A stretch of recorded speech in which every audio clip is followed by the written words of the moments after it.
front of me is VIVO X300 FE, and today I would like to show you how you can resize font.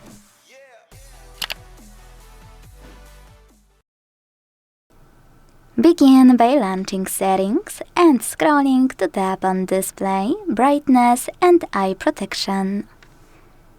Following that, scroll a tiny bit and click on this section called Font Size and Weight.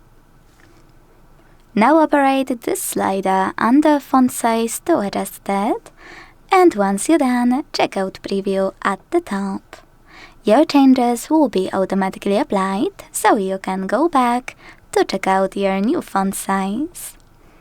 Thanks so much for watching. If you enjoyed this video, leave a like, comment and subscribe. Bye!